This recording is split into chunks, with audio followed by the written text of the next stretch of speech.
Webinario. Yo soy Mariana Orloff y yo soy la directora global de Urban Shift en el Instituto de Recursos Humanos. Es un placer para mí invitarlos el día de hoy a esta sesión donde vamos a hablar acerca del reporte de la WRI hacia una ciudad más equitativa.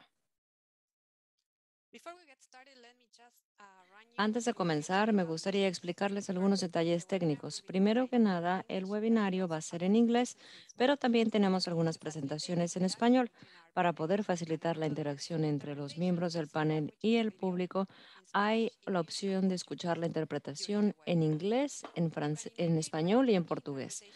La pueden habilitar dándole clic al botón de interpretación en la parte de abajo de su pantalla y seleccionando el idioma de su preferencia. En segundo lugar, estaremos escuchando las preguntas que tengan para los ponentes, así que por favor asegúrense de poner sus preguntas en el recuadro de preguntas y respuestas como pueden ver en la diapositiva. Para los que no saben, Urban Shift es una iniciativa conjunta financiada por la Global Environment Facility y que está a cargo del Programa de las Naciones para el Medio Ambiente en alianza con el World Resources Institute, con C40 Cities, con ICLEI, con el PNUD, con el Banco Mundial y el ADB.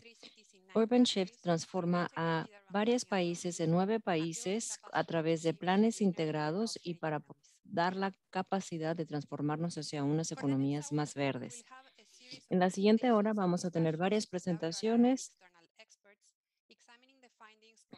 y escucharemos a los expertos hablando acerca de el reporte de World Resources hacia una ciudad más equitativa que describe 7 transformaciones que pueden mejorar el acceso a los servicios y generar un cambio duradero en las ciudades en todo el mundo. Así es como nosotros vamos a organizar la sesión del día de hoy. Yo voy a moderar la sesión y después vamos a tener a Roger Vanderberg, al director global de WRI, que va a empezar la presentación dando un poco más de contexto acerca de la WRI. Después escucharemos de Robin King, la directora de captura de conocimiento y colaboración, y uno también de nuestros miembros del WRI, que va a hablar acerca de las 7 transformaciones que están en el reporte y se va a enfocar en los subsidios y finanzas, que es un tema muy relevante para todas las ciudades de Urban Shift. Después escucharemos por parte de Carmenza Saldías Barreneche, una experta en planeación urbana de Colombia, que va a hablar acerca de la importancia de financiar y de subsidiar para poder lograr la transformación urbana y nos compartirá algunos ejemplos de Bogotá. La última parte de la presentación estará a cargo de Anjali Mahendra, la directora de investigación global en WRI, y ella va a hablar acerca del tema que elija el público. Les vamos a dar la oportunidad a ustedes que hablen acerca de qué 7 transformaciones les gustaría aprender más. Haremos una breve encuesta y Anjali se va a enfocar en ese tema.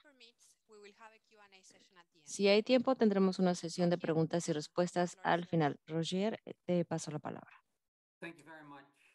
Muchísimas gracias. Bienvenidos a todos. Qué gusto poder estar aquí. Va a ser una hora muy emocionante y vamos a presentar como parte de la plataforma de Urban Shifts la publicación de WRI hacia una ciudad más equitativa. Este es un reporte que es fruto de 16 años de trabajo que incluye 15 publicaciones que han estado saliendo a lo largo también de varios talleres y varias consultas. Es un proyecto muy largo.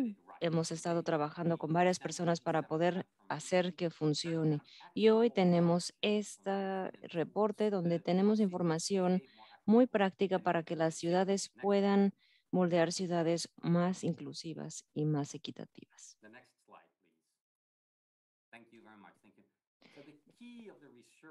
Bueno, la idea que sostiene esta investigación es que el acceso a los servicios es clave para el desarrollo, y ya que 1 de cada 2 personas viven en las ciudades y 2 de 3 habitantes urbanos en países de ingresos bajos, estamos hablando de grandes desafíos porque una gran parte de la población de la sociedad no tiene acceso a servicios como, por ejemplo, de electricidad, transporte, vivienda. El supuesto del proyecto de investigación es que si se cierra esa división urbana, vamos a poder fomentar el desarrollo y brindar prosperidad no solo individual, sino que también a nivel de las ciudades. Es clave para que las ciudades puedan prosperar. Esta división de servicios urbanos sigue creciendo. Conforme vemos las tendencias en la urbanización, los círculos amarillos es donde la urbanización es más elevada y así será hasta 2030 y casi siempre son en países con menos recursos. En el África subsahariana, por ejemplo, hay varias personas ahí que ya viven temas de cambio climático. Es por eso que nuestras soluciones que nosotros les presentaremos el día de hoy están diseñadas para poder cumplir con las necesidades de esta población.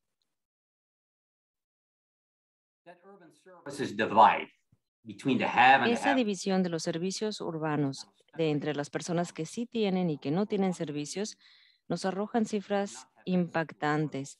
Casi 1.000 millones de personas no tienen acceso a vivienda costeable o no tienen acceso a agua, electricidad y las personas gastan demasiado dinero, demasiado de sus ingresos transportándose. Estos números impactantes sugieren que necesitamos una métrica diferente para poder medir el éxito y para poder lograr el éxito de las ciudades. ¿Cómo es que podemos construir mejores ciudades? Pues podemos hacer esto si nosotros nos enfocamos en la calidad, en la rentabilidad de los servicios del día a día, como vivienda, agua, electricidad, transporte. No solamente es una decisión en el sentido moral, sino que es lo correcto para poder tener ciudades exitosas y para poder cumplir con las metas de reducir la contaminación y mejorar la resistencia económica. A continuación vamos a escuchar de Robin King, que hablará de las 7 transformaciones que son fruto de esta investigación y estoy muy contento de poder escuchar la presentación de ella. Te paso la palabra, Robin. Muchas gracias, Roger. Buenos días. Esta parte de presentación en español. Entonces vamos a empezar hablando un poco de la arquitectura del reporte. Una de las cosas que Roger nos dijo es que tenemos ya 15 reportes y eso ya lo que vamos a hablar es el reporte 16. Y tenemos 7 temáticos, 7 estudios de caso y luego uno que como es la introducción de cómo pensábamos al principio y luego esto que voy a presentar hoy, que es el final, donde tratamos de juntar todas las lecciones o muchas de las lecciones, porque la verdad es que todos esos reportes tienen muchas lecciones para nosotros, entonces no podemos citar todos en el reporte final, pero sí, los temáticos tratan de ir más abajo con todos los detalles y en esos temas. Pero sabemos que el cambio en las ciudades es muy difícil y no es una línea y no solo se trata de un tema, sino de varios y en diferentes secuencias. Entonces, los estudios de caso hablan de las transformaciones y cómo se hicieron en esas diferentes ciudades de los cambios. En algunos casos. De América Latina tenemos la de Guadalajara, de la vía recreativa, y de Porto Alegre de orçamento participativo.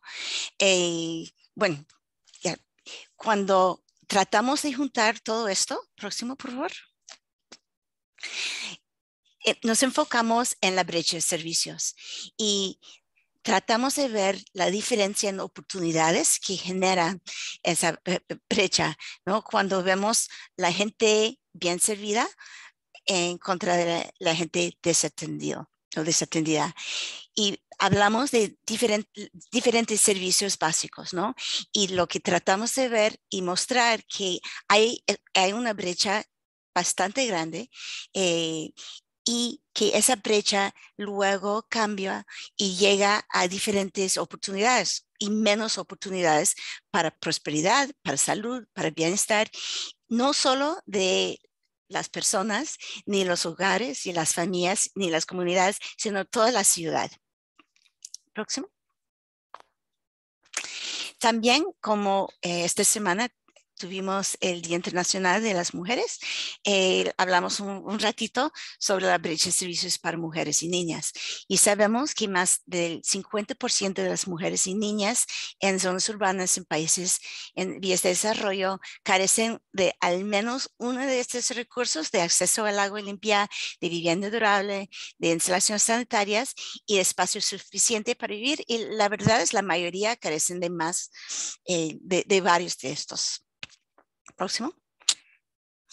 Entonces, lo que tratamos de mostrar es que hay beneficios en cascada de cerrar esa división y esa brecha de servicios urbanos. Primero, empezando con los costos económicos evitados, presentamos evidencia de que la congestión de tráfico cuesta hasta el 20% del PIB en productividad perdida en las ciudades grandes, y eso viene de varios estudios de diferentes ciudades de América Latina, pero también de todo el mundo. Voy a tratar de presentar ejemplos de América Latina en esto, pero los reportes tienen ejemplos de todo el mundo.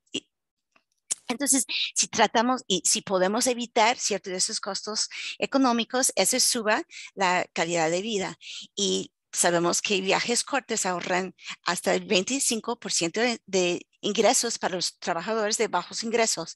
Y también sabemos que ese transporte mejor conectado a viviendas asequibles les da acceso a más trabajos, pero también gastando menos tiempo, que quiere decir que esa gente tiene tiempo para hacer otras cosas, y también con menos contaminación del aire.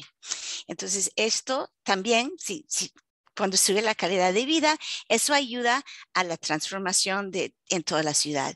Y utilizamos mucho el ejemplo de Medellín, en Colombia, para hablar de cómo la mejora de las opciones de transporte para conectar las comunidades en las comunas después fue acompañado con escuelas, espacios públicos y políticas de vivienda que legalizaron esos lugares o hogares informales, y eso sí ayudaba a la transformación en toda la ciudad. Próximo, por favor. Entonces, lo que mostramos de que cuando las ciudades se aseguran de que todos estén bien entendidos por los servicios urbanos básicos, tienen una mayor probabilidad de lograr un cambio transformador y que dura, ¿no? Entonces, lo que tratamos de hacer es cómo hacer esto, ¿no? Mostramos primero que sí es importante, luego que sí se puede hacer, y luego de tener y ofrecer ejemplos e ideas de cómo se puede hacerlo. Próximo. Entonces, después de juntar todas las lecciones, llegamos a siete transformaciones importantes y lo ponemos en 3 canastas. Entonces, la primera canasta es reimaginar la prestación de servicios. La segunda es incluir a los excluidos. El tercer es habilitar el cambio. Entonces, la primera, aquí solo los voy a leer y después voy a entrar más profundidad de explicar lo que son. En la primera hablamos del diseño, entrega de infraestructura y modelos de prestación de servicios. La segunda, hablamos de prácticas de recopilación de datos y empleo urbano informal.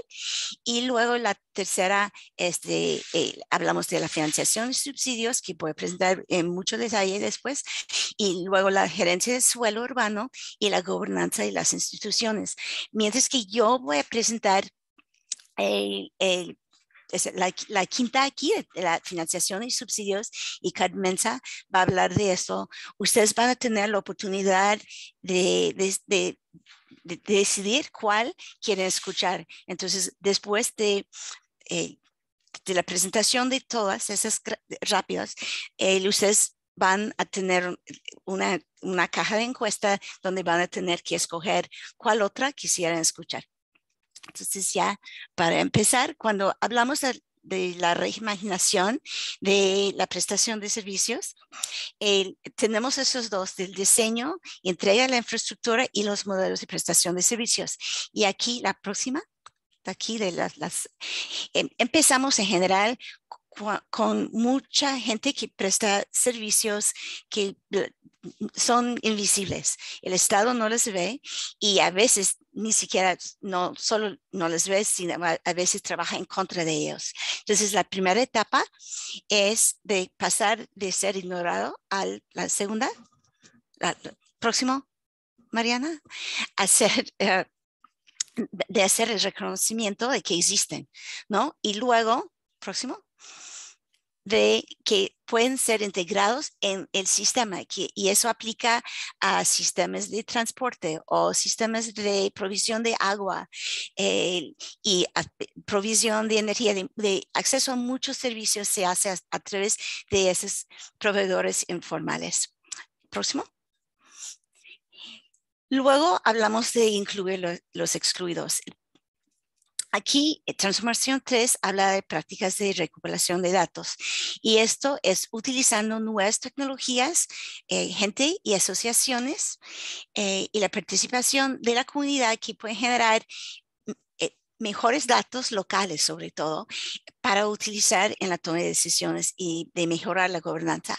Esto es para, yo diría, complementar los datos oficiales y a veces de tomar esos datos oficiales que están a niveles como muy agregados, a nivel mucho desagregado y muy local, para después ayudar en enfocarse.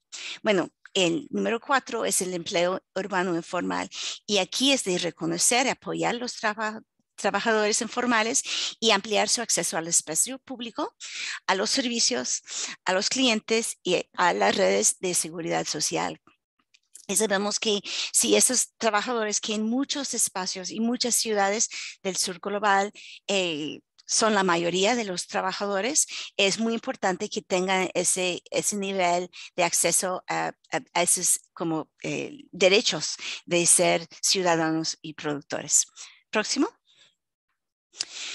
Luego, en la tercera canasta de habilitar el cambio, primero hablamos de la financiación y los subsidios, donde sabemos que necesitamos una mayor inversión nacional con subsidios específicos que pueden obtener donde más se necesitan, ¿no? Eso va a requerir innovación en los instrumentos y también en los métodos de pago y ya con la revolución digital se puede hacer muchas cosas nuevas, ¿no? Y luego hablamos del número 6 es la gerencia del suelo urbano y sabemos que muchas veces los mercados del suelo y vivienda no son transparentes ni son bien regulados, pero debe ser como nuestra meta de llegar allá para tener mercados que realmente funcionan y que prestan los servicios necesarios. Ese dibujito muestra de cómo mucho de ese cambio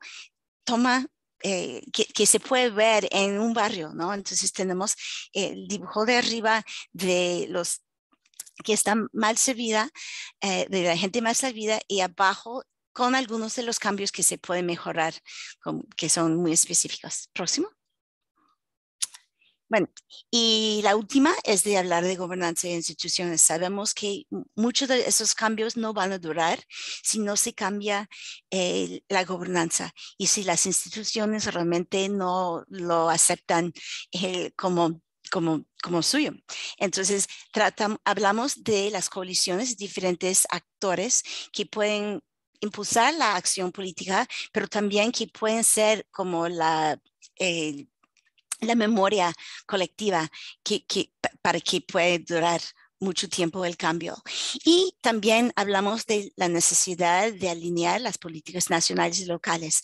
Lo que tenemos aquí de la gráfica que muestra que la ciudad está recibiendo mucha información, mucha presión de muchas partes y en general que tienen intereses diferentes, pero ya el próximo, que va a funcionar mucho mejor si todo se puede alinear y trabajar en una visión compartida. Próximo. Para cada de esas transformaciones tratamos de crear herramientas que pueden ser útiles para la gente que está tratando de hacerlo viable, ¿no? Entonces tenemos un plan de acción para los especialistas en los gobiernos municipales, el gobierno nacional, la sociedad civil, el sector privado y luego la comunidad internacional. Y ahora solo voy a presentar una de estas, pero luego y en el reporte pueden conseguir estos para cada transformación. Tenemos acciones y lo que puede hacer esos diferentes actores. Próximo. Ahora ya ustedes van a poder decidir, como voy a presentar la financiación, ustedes van a tener que decidir entre las otras del cual quisieran escuchar más comentarios después y más detalles después. Entonces yo creo que hay una cajita pequeña va a subir en su pantalla y tendrán un poquito de tiempo para decidir cuál quieren. De nuevo, el primero, ya. Entonces, tendremos un poco de tiempo para decidir y ya, voy a callarme para darles tiempo de pensar.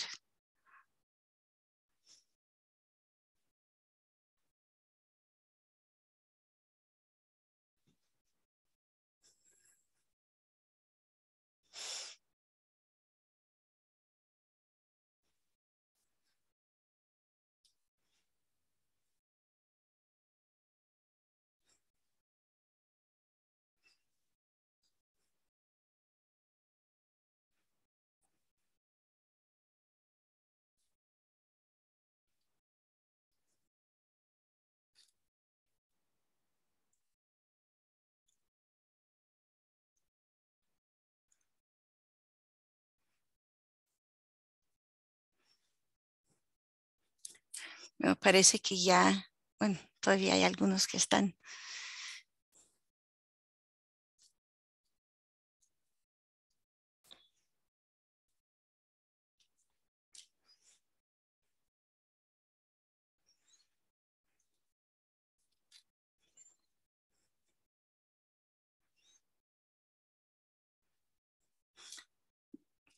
Bueno, parece que ya, bueno, gracias a todos y todas que votaron. Yo creo que tenemos ya oh, el resultado de que van a presentar, pero yo creo que tenemos, eh, vemos que el ganador o la ganadora es la primera en Infrastructure Design and Delivery, diseño, entrega de infraestructura. Entonces, ya después de hablar de la de financiamiento y subsidios, tendremos bueno, tiempo para recibir más información sobre esto. Ok. Luego, bueno, ya voy a hablar de la financiación y los subsidios. Próximo. Bueno, en general, lo que tratamos de presentar en cada transformación es como la caja gris allá, es la situación actual, ¿no? Entonces, hablamos de inversión insuficiente crónica en los servicios básicos. Luego, en esa flecha amarilla, las acciones prioritarias. Entonces, lo que puede hacer la ciudad y diferentes miembros de la ciudad para mejorar esa situación, para llegar a esa caja morada al final, que es la mayor inversión en los servicios básicos dirigidos a los más vulnerables. Aquí hablamos de esas acciones que son incrementar la inversión del gobierno nacional, dirigiéndolo hacia las necesidades, donde las necesidades mayor. Crear subsidios bien estructurados y específicos para la asequibilidad y el retorno social, que no solo debe ser todo a través de como renta y retorno económico, sino también pensando en un retorno social, de utilizar instrumentos y financiación innovadores y esquemas de pago creativos, regular las entidades privadas y fortalecer la capacidad de fiscalización, incorporar los costos y beneficios sociales en el análisis financiero y involucrar la comunidad. Carmen luego va a hablar de cómo en Colombia se hizo algunas de esas cosas próximas. Entonces, para cada transformación tenemos esa acción prioritaria y un ejemplo, por lo menos un ejemplo de ciudades donde realmente ya han hecho esa acción o han tomado esa acción con éxito. Aquí de nuevo presento, esos son los ejemplos de América Latina, pero como dije antes, tenemos ejemplos de todas partes del mundo. Próximo. Una de las cosas más útiles, creo, para mí y lo que hemos encontrado cuando hablamos con colegas en el mundo, son esas matrices donde hablamos de los papeles de diferentes actores específicos en cada transformación, de lo que puede hacer. Entonces, ese es el gobierno nacional y lo escogí porque sí es muy importante y tiene mucho que ver con el desafío de financiación y financiamiento de las cosas específicas, ¿no? Y muchas de esas cosas son las acciones prioritarias que se vieron en esa flecha, porque en ese caso el gobierno nacional tiene mucho que ver para lograr esa transformación. Próximo. Entonces, para cerrar, lo que sí quisiera enfatizar es que no existe una solución única para que va a funcionar para todos. Y lo que muestra es que en general hay un beneficio acumulativo de mejorar el acceso a los servicios básicos para los desatendidos. Y eso, el retorno social es muchas veces más grande que la inversión que requiere. Y también sabemos que no todas las ciudades seguirán el mismo camino o van a entrar en el mismo lugar. Entonces, lo que tratamos de presentar como espacio y herramientas y ejemplos que se puede utilizar de muchas diferentes maneras, juntándolos como se necesita. Pero al final, la idea es que sí, es muy importante cerrar esa brecha de servicios urbanos para tener mayor equidad y un cambio transformador que realmente va a durar solo más que un gobierno, ¿no? Que va a durar a través de muchos años y muchos ciclos políticos. Bueno, ahora lo que quisiera hacer es pasar la palabra a Carmen Díaz, quien va a hablar de cómo se hizo realidad muchas de esas acciones en Colombia y en Bogotá. Carmen. Gracias, Robin. Gracias por tu invitación, a los organizadores del evento, por recordar una experiencia que ya tiene mucho tiempo, pero que tal vez sigue siendo relevante para otras ciudades en América Latina que tienen situaciones similares. El caso de Bogotá, yo lo he llamado Bogotá, la transformación es a largo plazo. Porque tal vez lo primero que es importante comentar es que esto es un proceso, el hacer ciudades y buenas ciudades es un proceso que no termina.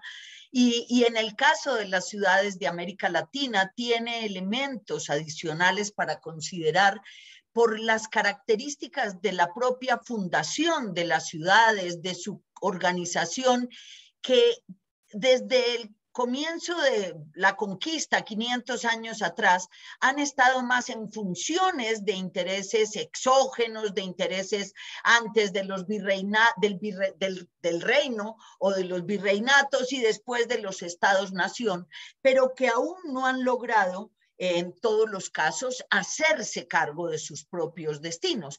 Y es muy importante entender sobre todo que las ciudades latinoamericanas no son no se pueden mirar con modelos puros, con enfoques muy ortodoxos, porque nuestras ciudades son tremendamente heterogéneas. Ellas, algunos autores hablan del dualismo, el dualismo funcional, pero en realidad cuando uno mira las ciudades latinoamericanas, más allá de dualismo, creo que tenemos un polimorfismo, o sea, se pueden superponer modos de producción desde las formas más primarias de producción y sobrevivencia hasta las zonas con desarrollo más complejo y equiparable a otras zonas de América, del mundo, del norte o de países asiáticos de alto desarrollo. Así que entender que las ciudades latinoamericanas son tremendamente heterogéneas, tremendamente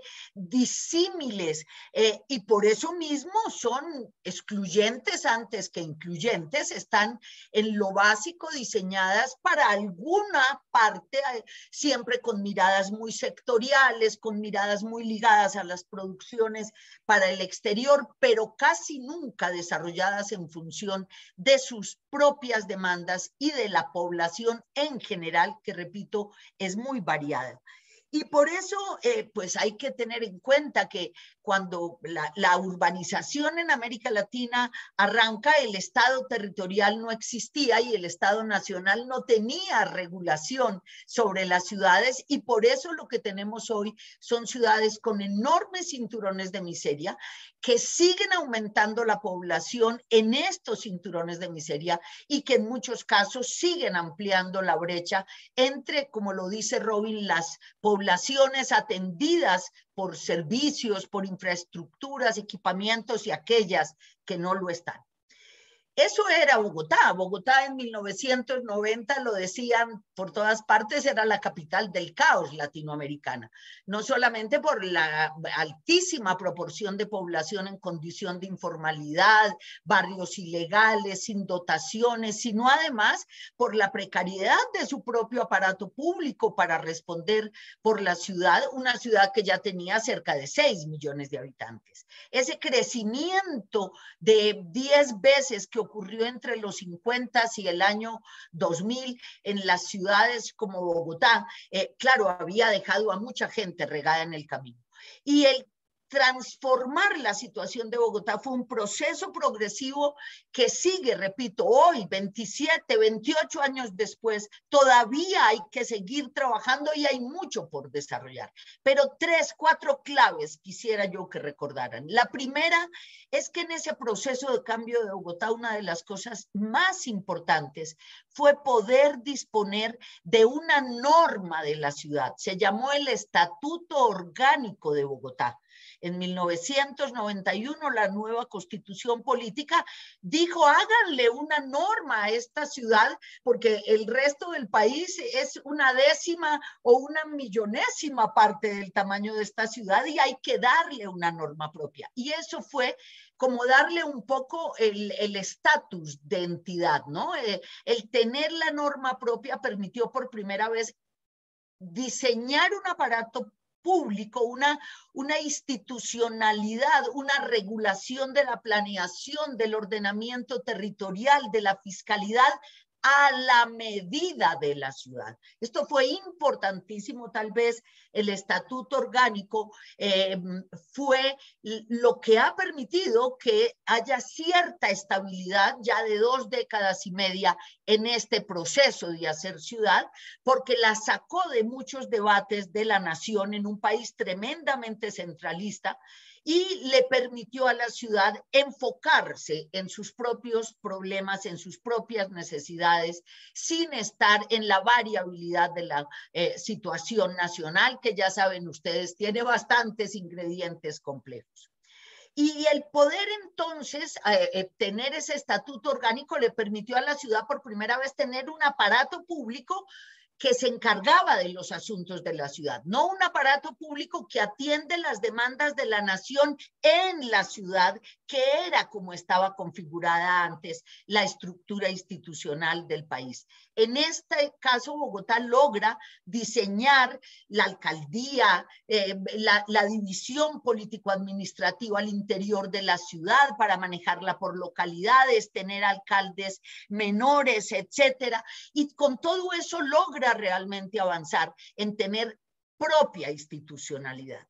Pero además le permitió con todo esto, y tal vez es la parte más importante, formar ciudadanía. Yo creo que es muy importante entender que en nuestras ciudades tenemos población que lleva años migrando, años viniendo, pero nadie la ha invitado, la ha convocado, la ha convertido en ciudadanía.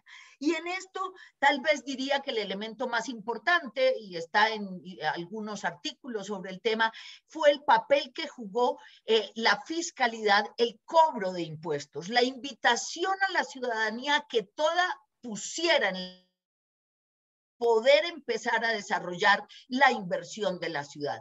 Y lo digo porque aquí la invitación a la inclusión no fue al final porque recibiera la gente algo, sino que fue al comienzo, poniendo en la bolsa común para empezar a construir la ciudad el sentido de apropiación y el de pertenencia.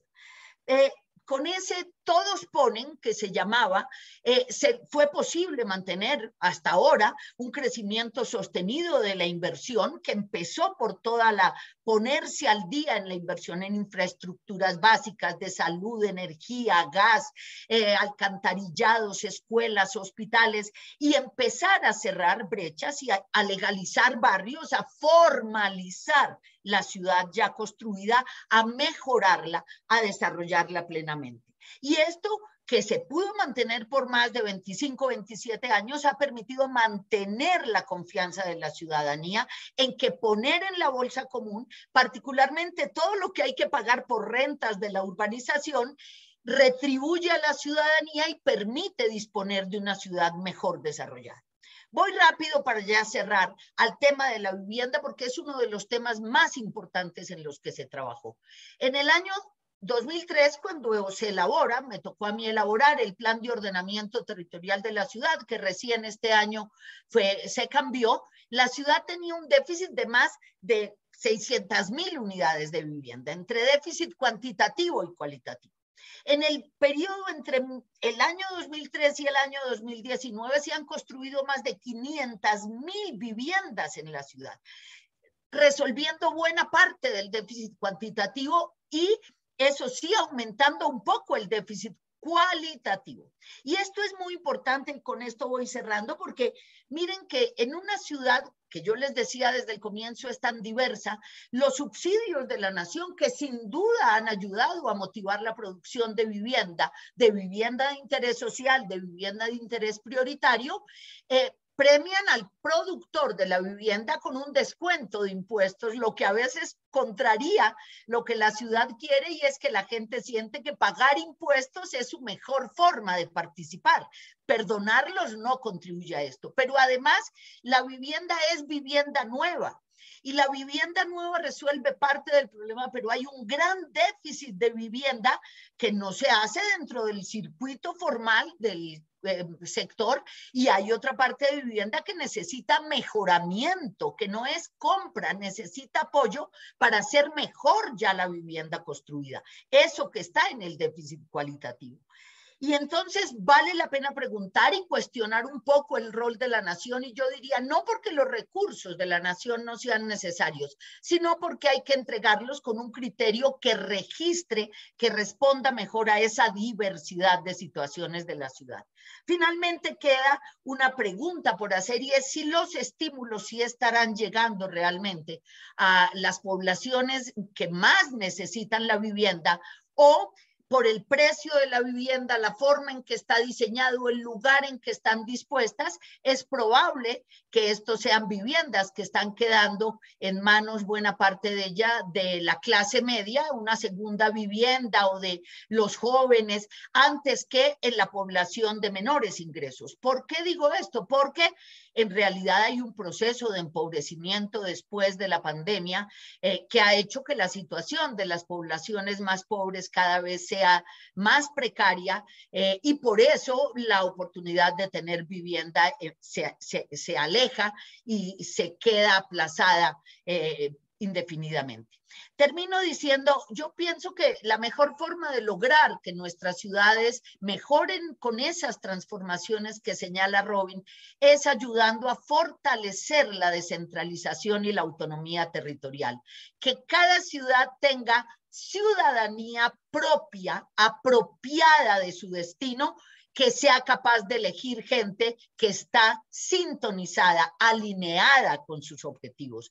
Creo que las naciones tienen mucho que hacer, pero no es mandar sobre las ciudades ni hacer políticas generales para las ciudades. En un país de 1,000 o de 2,000 o 5,000 municipios, la política pública nacional también tiene que reconocer la diversidad que es el camino para lograr una inclusión mejor y una inclusión en un tiempo menor que el que le ha tocado a Bogotá llegar hasta donde está, faltando todo lo que falta.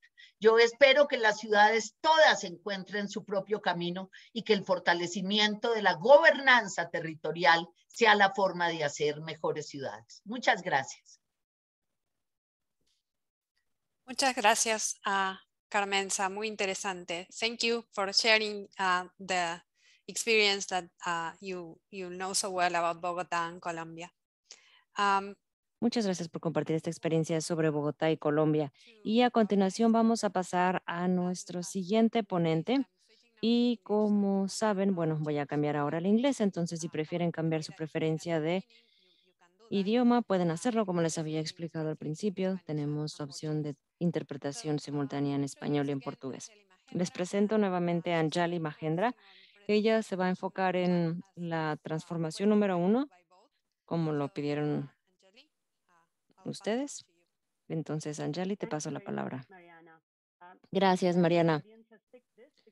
Qué gusto que eligieron este tema porque es un tema muy importante. Estamos hablando de los servicios urbanos, la brecha de los servicios urbanos y esta transformación en particular, que es el diseño, la implantación de infraestructura, es el resultado de un profundo análisis de los diferentes sectores de los que hablamos al principio. Todos estos sectores tienen una brecha en servicios, vivienda, transporte, saneamiento, energía, incluso suelo, la expansión del territorio en la ciudad. Nosotros vamos a hablar hoy acerca de soluciones de infraestructura, no solamente para poder cumplir con la necesidad de servicios que tiene la población menos servida, pero también hablaremos de el cambio climático y de la infraestructura necesaria a raíz del cambio climático, como por ejemplo las inundaciones, escasez del agua, etcétera, otro tipo de problemas que también tenemos que planear. Robin ya nos explicó cómo estamos organizando las transformaciones en el reporte. El objetivo para esta transformación es que la infraestructura municipal se tiene que diseñar e implementar para poder atender a esa población menos atendida y se tienen que anticipar los riesgos futuros. Les voy a hablar acerca de las acciones prioritarias y después voy a elaborar un poco más en ese mismo tema. La situación actualmente es que tenemos brechas para acceder a la infraestructura y hay 3 cosas que recomendamos. La primera es diseñar, mejorar y mantener la infraestructura municipal para que se pueda asegurar el acceso a los servicios para las personas menos servidas. También se tiene que mejorar la calidad y la costeabilidad de estos servicios. En segundo lugar, la vivienda. Ya se habló mucho de la vivienda. La vivienda es muy importante en una ciudad. La planeación espacial también es muy importante, ya sea que se planee el poner vivienda en lugares que estén completamente desconectados de los servicios urbanos y de los empleos, o más bien tratar de construirlos en donde sí se pueda tener acceso a eso. Entonces hay que poner vivienda costeable en puntos accesibles. La tercera acción sería adoptar una nueva trayectoria en la que se tenga una mentalidad sobre la infraestructura resiliente a los cambios climáticos y que sea de una baja emisión de carbono. Aquí tenemos otros ejemplos de ciudades. También es un ejemplo general, pero sobre el primero, que es mejorar la infraestructura municipal para poderle darle acceso a las personas menos servidas. Hay muchos ejemplos de cómo se puede brindar o cómo se debería de brindar acceso al sector informal. Hay sectores informales dando acceso a los servicios y porque hay una gran brecha en la provisión de servicios, la gente tiene que pues utilizar otro tipo de servicios que no están regularizados, que no tienen ni calidad regularizada. Y esto ha sucedido en muchas ciudades en el sur global.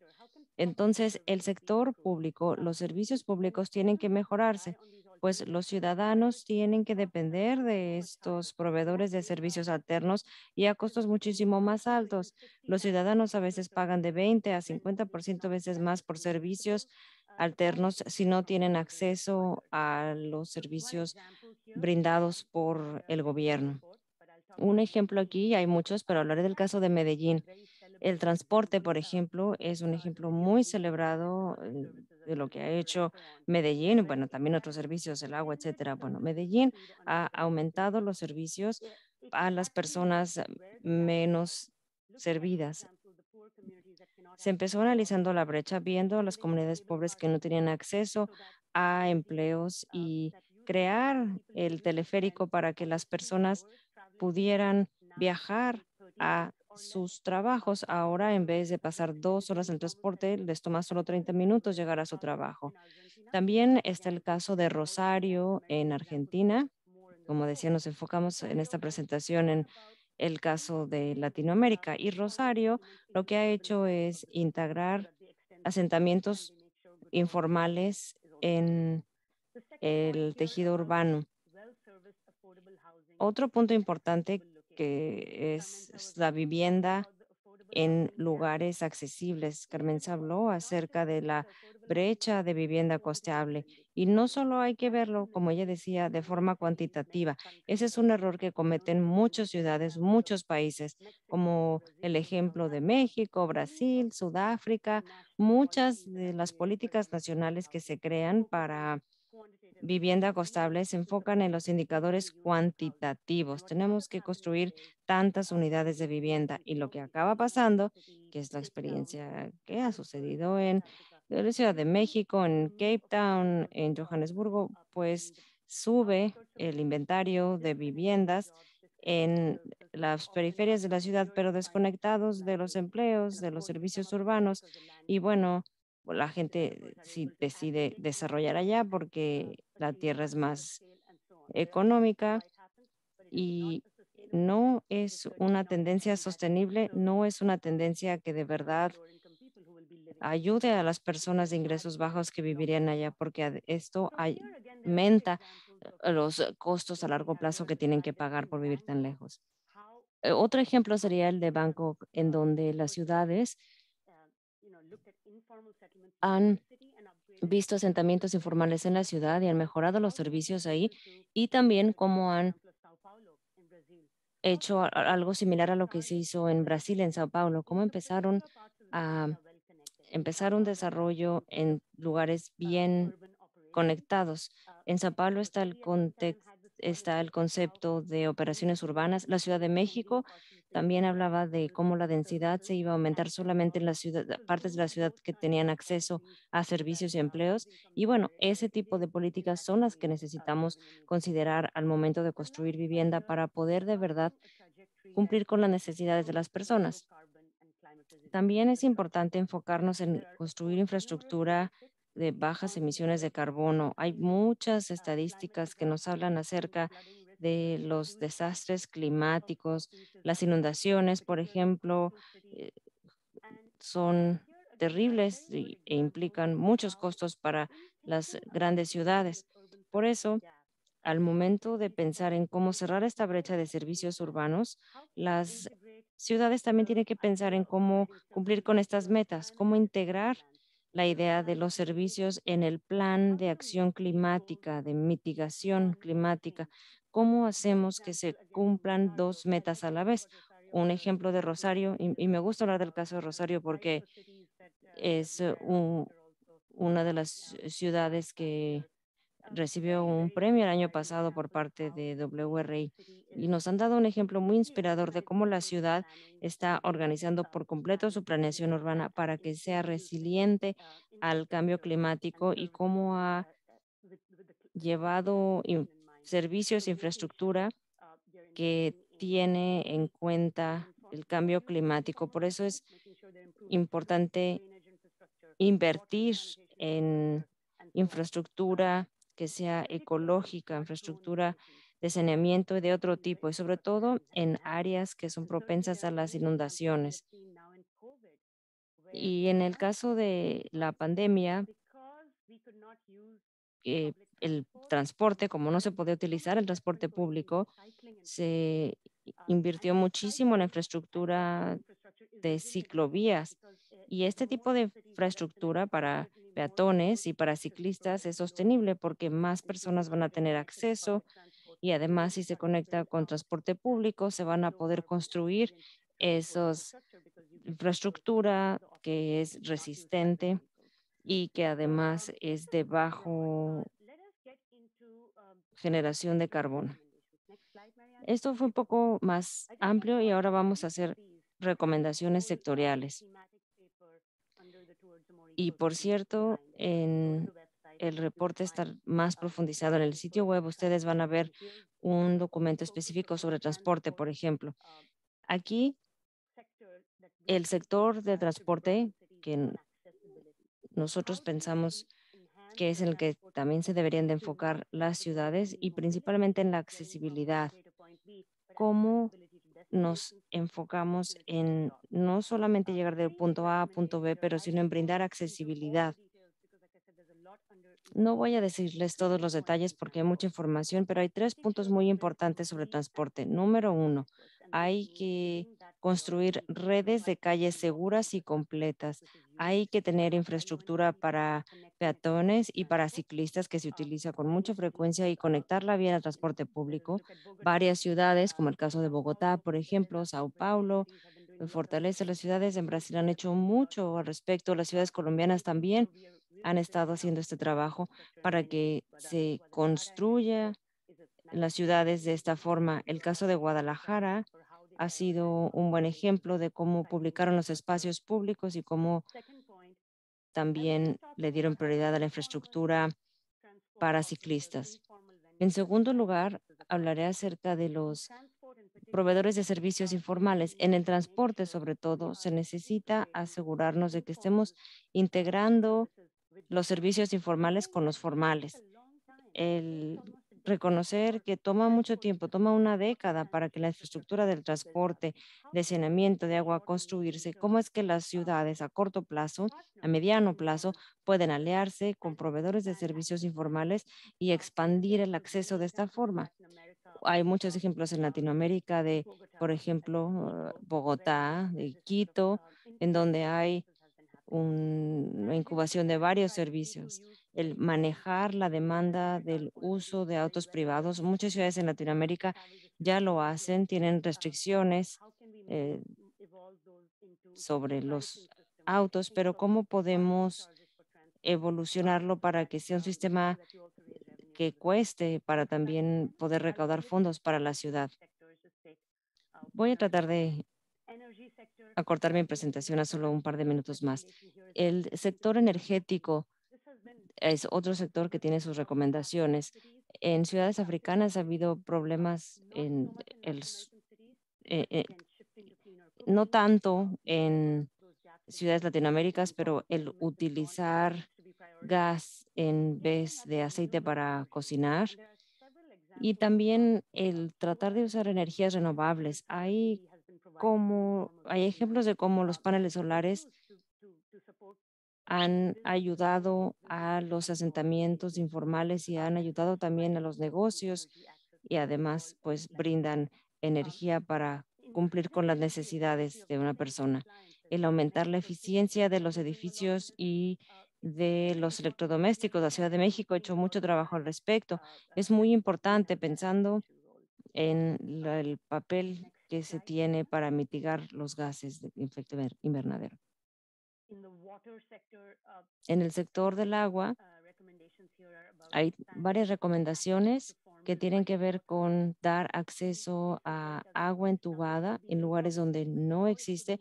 Puede ser en asentamientos informales o pueden ser las comunidades desconectadas donde se está construyendo esta vivienda costeable. Hay que asegurarse de que los sistemas de agua intermitentes se manejen bien, porque a veces sí hay agua, pero solamente 2 horas al día. ¿Y cómo nos aseguramos de que las ciudades puedan empezar a lidiar con esa intermitencia de los servicios hídricos y hacer que los servicios hídricos también sean más costables? Hay varios ejemplos de todo el mundo en el reporte de Nairobi, Kampala, Medellín, Rosario, ciudades en donde hay subsidios y estos subsidios son muy importantes para poder expandir el acceso a los servicios. ¿Cómo se puede tener subsidios para darles a las personas una cantidad básica de agua de forma gratuita o por lo menos muy subsidiada? ¿Cómo tener sistemas de pago flexibles para que las personas que no tienen ingresos constantes puedan de cualquier forma pagar los servicios del agua? El sector de la vivienda, del que ya habló Carmenza mucho, solamente les mencionaré 3 estrategias. Una de ellas es el que los asentamientos informales, como el caso de Rosario, que los asentamientos informales que están ubicados en zonas de bajo riesgo se mejoren y donde se estén ubicados en zonas de alto riesgo, pensar en una estrategia para quizá desplazarlos, que no es algo que no queremos, pero cómo asegurarnos de que con mucho cuidado y de una forma sensata nos aseguremos de construir vivienda para personas que están en riesgo, cómo podemos mejorar los asentamientos informales, cómo podemos mejorar los mercados de renta de viviendas, que es muy importante como estrategia y es una de las formas en las que las personas pueden tener acceso a la vivienda de una forma muchísimo más costeable. Y luego, del caso de Paulo, ¿cómo es que podemos nosotros tener vivienda accesible en lugares accesibles? Hay que planearlo, hay que cambiar las regulaciones de zonificación para poder aumentar la densidad en las ubicaciones en donde se tiene que hacer.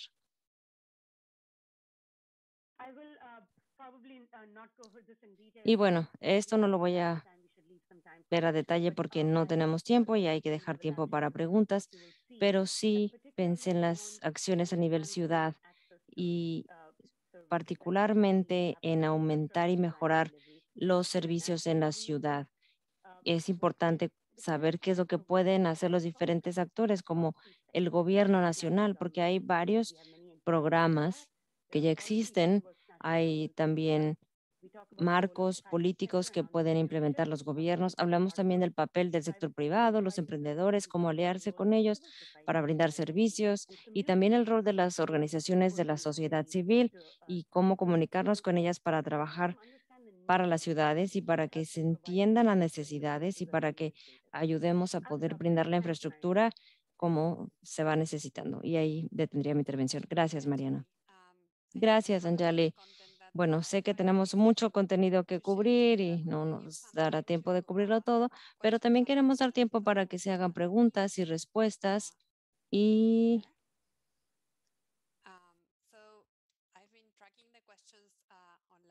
he estado rastreando las preguntas en línea y tengo algunas acá. Me gustaría hacértela a ti. Y la voy a hacer primero en inglés y después te la puedo decir en español. And it's the following. May the speaker share with us how the standards was able Los to ponentes pueden compartir con nosotros cómo es que cómo se fijaron los estándares de las ciudades en las que residen y qué procesos legales se tienen que tener en el proceso institucional para poder lograr esos estándares y quiénes son los actores que podrían proponer esos estándares.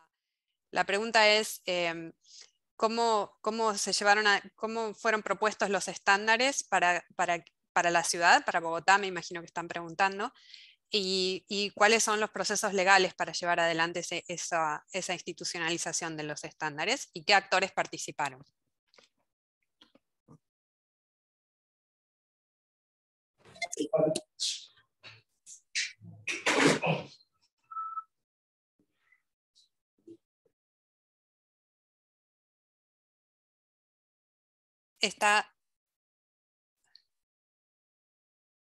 No podemos escuchar. Carmenza, ¿estás conectada? Ok. ¿Aló? Hola, sí, ahora sí.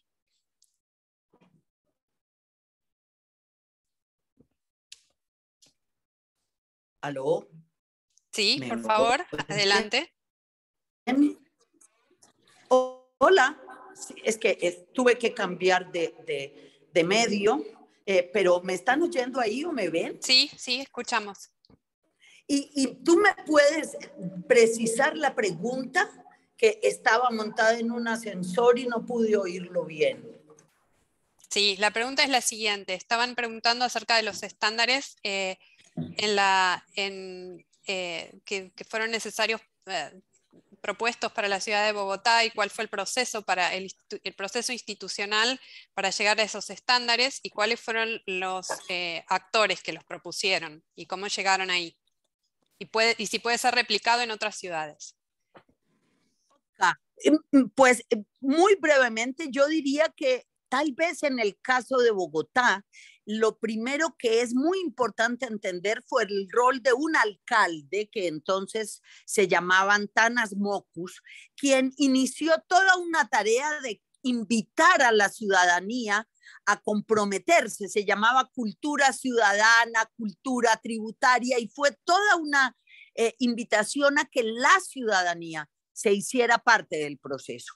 Después fue muy grande la tarea con sector privado. En realidad la ciudad no tenía organizaciones de gobernanza, comités intergremiales económicos o organizaciones de la sociedad civil. Nuestras ciudades sufren de una anomia crónica. Invitar al sector privado productivo a hacerse parte también fue muy importante.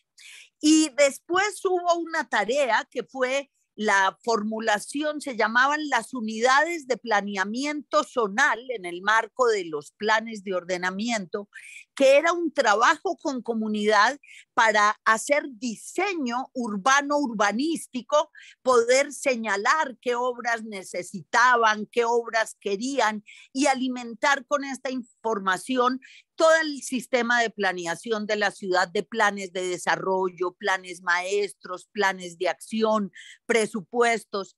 Y como les decía, todo esto acompañado de un elemento de realismo que era que hubiese recursos y recursos de la ciudad para invertir en lo que se requiere en la ciudad, no solo en lo que la nación cree que la ciudad necesita.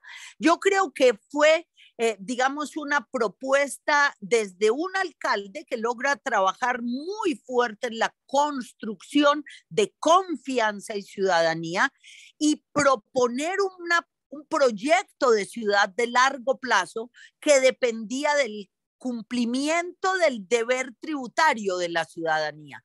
Allí es donde yo encuentro que se construyó como ese, digamos, como ese acuerdo básico arraigado en la gente que dura hasta hoy. Muchas gracias, Carmenza. Thank you so much. I'm really, really sorry, but we are at time now. Muchísimas gracias, Carmenza. Una disculpa, ya se nos acaba el tiempo. Hubo muchas preguntas que no pudimos responder, pero trataremos de responderlas con y de mandarles también las diapositivas cuando enviemos el informe después del webinario. Y bueno, muchísimas gracias. Me gustaría agradecerles a todos ustedes por acompañarnos el día de hoy Y la serie de webinarios de Urban Shift va a continuar en junio de 2022, así que espero que puedan acompañarnos nuevamente. Y por favor, inscríbanse para recibir nuestro boletín y conéctense con nosotros a través de las redes sociales que ven en la pantalla. Gracias por acompañarnos. Espero que esto haya sido de su interés y nos vemos pronto en junio. Hasta luego. Gracias. Chao, gracias.